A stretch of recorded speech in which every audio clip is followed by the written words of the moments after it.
So Miriam, this is where the magic happens. James, you're absolutely right.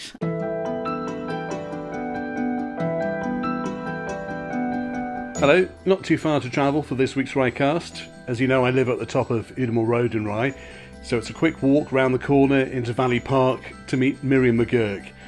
Now, I've met Miriam and her husband Chris quite a few times, but I've never been into their garden shed. Well, why would you? But I mention the shed because that's where Miriam writes. She's an author and a blogger, and no matter what the weather, she's out in the shed most mornings before the rest of the town has woken up. Her latest book is called Second Chances, much of it written here, but there's so much more to Miriam than her writing. As you'll hear, she's an amazing Irish accent, and I'm keen to know more about her own second chances too.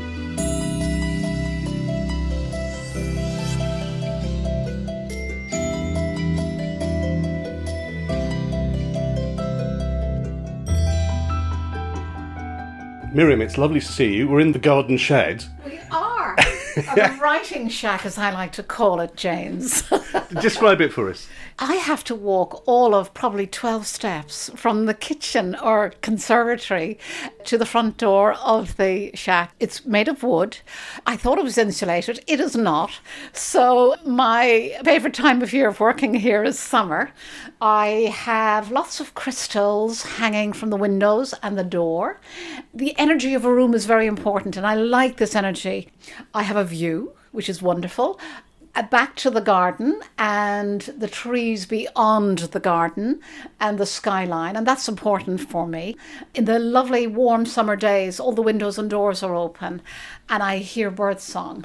Now, when I start working in summertime, it's normally 5 a.m, so you get the dawn chorus, and I love that. I absolutely love that. It is very special around here with the bird song, because I know when I open the bedroom windows of a morning, the bird song is particularly loud at this time of year. Yes. It is beautiful. But I noticed the crystals, you've just mentioned them.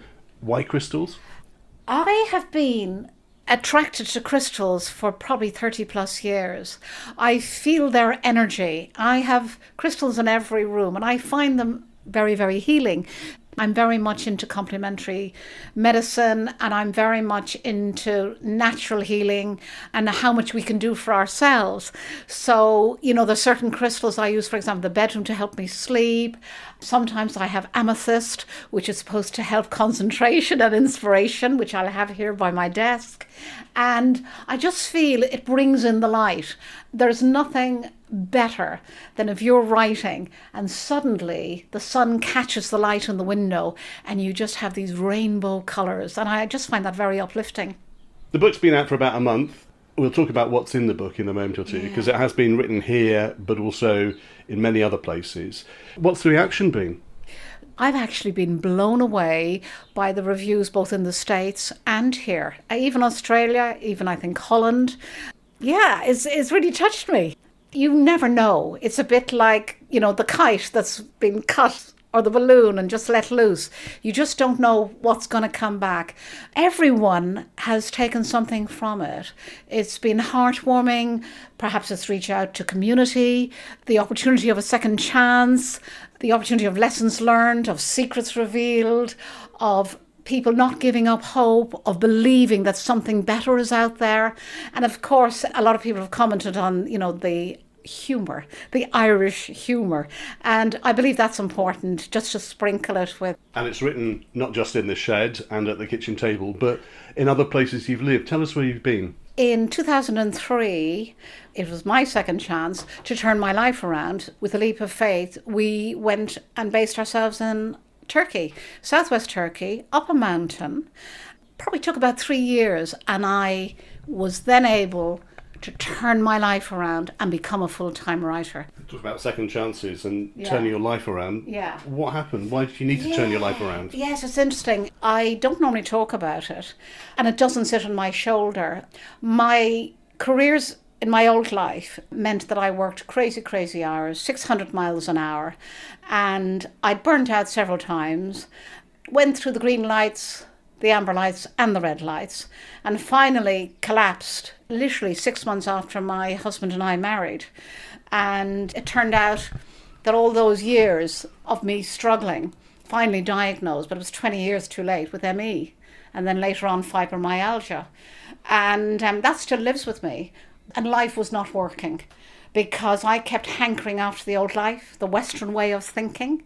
So what really helped me was moving to Turkey, Eastern culture, Eastern way, where they would say, no problem, problem yok, no stress. And eventually what I started to do was to look at how the villagers lived and embracing the culture, embracing the language. And it's true, whatever they do, it's all very calm, easy, peaceful. And when I started to embrace that, along with my crystals and along with meditation and yoga, that's when everything changed. And I had to completely let go of my Western way of thinking or of how I thought I ought to do things. And I'm here to tell the tale. What have you let go? What have I let go? Constantly doing. And as I say to people, my father-in-law, who's a GP, used to say, we are human beings, not human doings. And I really have taken that on board. And what we have to do is believe that we can change and that we want to change and that we must never give up hope that life can be turned around and that we can have the kind of quality of life that we truly deserve. That's how we blossom. I put writing to the back burner for all those years. So the joy and the passion of being able to do that initially in Turkey, in Kent and now in Rye, I can't tell you. What would you say to somebody who's also thinking something needs to change, I'm not sure I can? What would your advice be? One step, followed by another, followed by another. And I would say, take those little steps. What do you want to change? Don't look at the bigger picture because it's like the long dark tunnel. Start with just little bite-sized pieces and take that one step. Write it down. And it doesn't matter how small that achievement is, that change is, one thing absolutely leads to another. And if you're not sure about what you want to change, but you know that you need to, life's not working, the fallout is not encouraging you to be happy, I would say is go walk in nature, go walk by the sea, go and do something that brings you joy. Tough stuff though, isn't it? Oh, how are you now? Well, you know what? I manage it. And that was the one thing that I learned in Turkey. Prior to that, what happened was every time I saw a window of energy, I pushed through it and pushed and pushed and pushed because I kept going back and reverting back to how I used to work. But it didn't work. And so what I have now, James, is a very, very strict routine. How I get up in the morning, how I work, how I eat, clean living, high thinking. I have to rest every day between 3 and 6. My day may start early, but my day will finish at 3, unless it's an emergency. You know, it's really important because if I don't, then I pay the price. You mentioned the Irish background and the Irish being amazing storytellers, and you have a fantastic accent and voice. Oh, bless you. Tell us about growing up in Ireland. Growing up in Ireland, oh my goodness me. Okay, it was very strict, very, very strict, almost Victorian. My mother from Cork, Kinsale, County Cork, Kinsale, now Literary Festival, haven't been invited yet, and my father from Dublin. So I consider myself half Cork, half Dublin. And actually being in Rye reminds me of Kinsale. Convent educated, Catholic background, and I was a little bit of a rebel. And when I hit 15, I thought, that's it. That is it. I'm doing my own thing, and you can imagine that did not go down well. And oh, James, I must show you. I actually found a few weeks ago, my sister sent me a little while ago, a report from Mother Joseph at the Presentation Convent. And she said, a student of average ability. And it's a handwritten, tiny little note. And I thought, yeah. I mean, that was just hilarious. Well, you say it's hilarious now.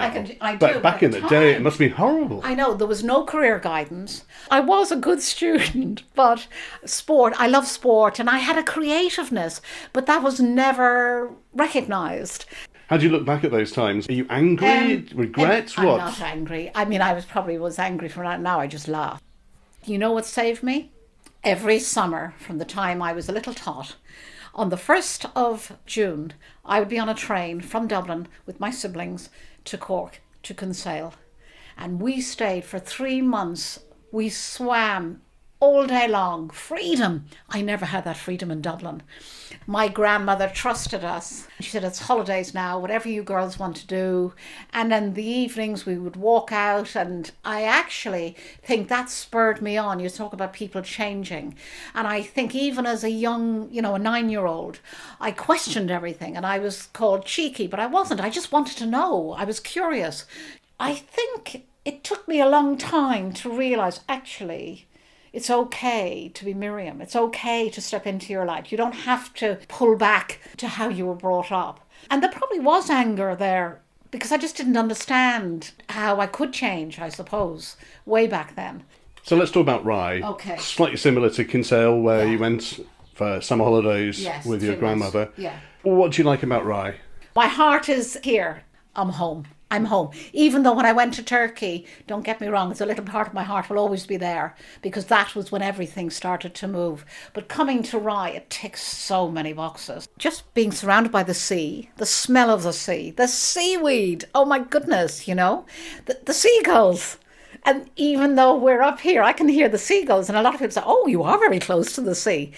The sea for me, it doesn't matter where I am in Rye, whether I'm walking along the harbour or Pet Level or further down the coast. When I hear the sound of those lapping waves, I call it my happy place, and it's the healing sea, and that's my therapy. And every time I would come back from Turkey, we would come to Rye and spend time in Rye. We'd come and have brunch or breakfast or lunch. And I just find people are very creative, they're very open, and they want to hear your story. And Kinsale for me was that hugely creative place. Now, I haven't been back there for a long, long time, even more now, I'm sure, than ever. It is a hugely creative place. And even stories, everyone has a backstory. And I love hearing people's backstory. The climate even here, it's a microclimate. It's almost like its own little community here. It's almost like its own little county, I love its energy. I love its energy. And you go in the sea. You swim. Oh, yes, absolutely. Always in the sea. But it was only about 3 years ago was my first time ever to swim in the English Channel and to swim in the sea. In the past, I would swim, in Ireland years ago, of course, the water, we didn't care. But sea swimming for me and swimming underwater.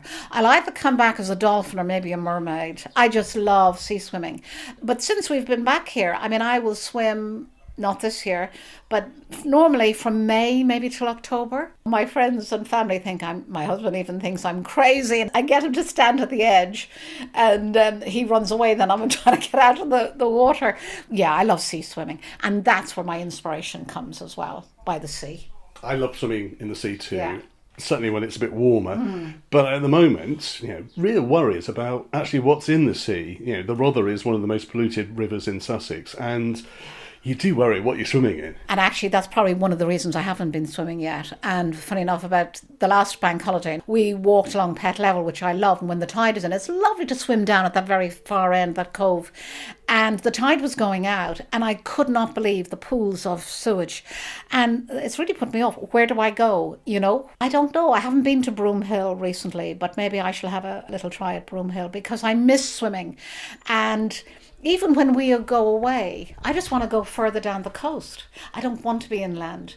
There's something for me, I don't know whether it was in another life or my childhood, was outdoors by the sea.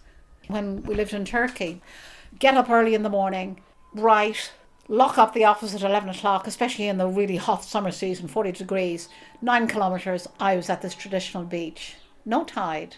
And just the lapping waves, just me and the sea. I don't need anything else.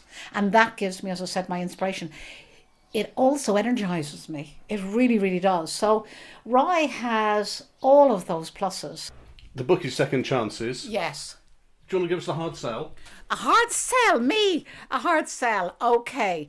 Second Chances is a touching tale that takes us on a journey from India to Kent, East Sussex, and other parts of the UK. I would say that it's a poignant, multi-generational tale of connection and community. And community is really, really important, I believe now. And I would say that it showcases the unbreakable spirit of hope, and that what can happen when we take that leap of faith. Are you writing another one? As it happens, James, I, for the last year, have been writing a collection of short stories. I started out with poetry and short stories, and this is my first novel. It could be developed. There could be a couple of the characters there that could be developed into a novel. But I'm probably halfway through a collection of short stories, and it's a whole mishmash of stories from different countries. Yes, Rye. Sometimes I change the names, because, yes, the responsibility is mine if I didn't quite get it right. But, I want to carry on writing. A few of my lovely reviewers and early reviewers have said, is this a series? Oh, I'd like to hear more about such and such a character, whatever. And what I've done is, in terms of the paperback, the hardback, and the large print, my gift to my wonderful loyal readers and audience is I've actually written a bonus story. And that is one character that quite a few, I'm not going to say who, that is one character quite a few of my reviewers have mentioned. Oh, what about? And I believe in happy ever afters, HEAs, but there's one character who maybe hasn't had quite her HEA yet.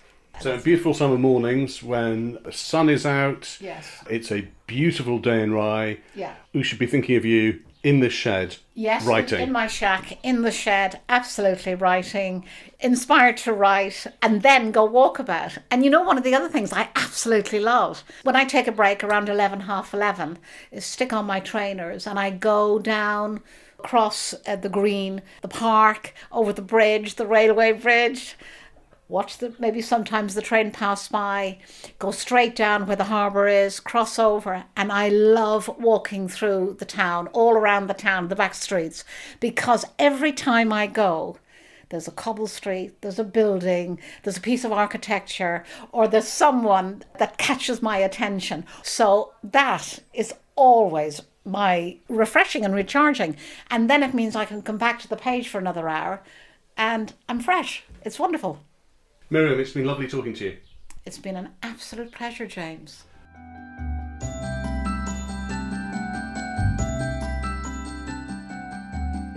And the book is called Second Chances. It's by Miriam McGuirk. There's a link on rycast.org with details of how you can get hold of a copy, plus more about Miriam. Huge thanks to her for her time, another fascinating local with a story to tell, which is of course what Rycast is all about. It's Rycast Sussex on social media. Until next time, goodbye.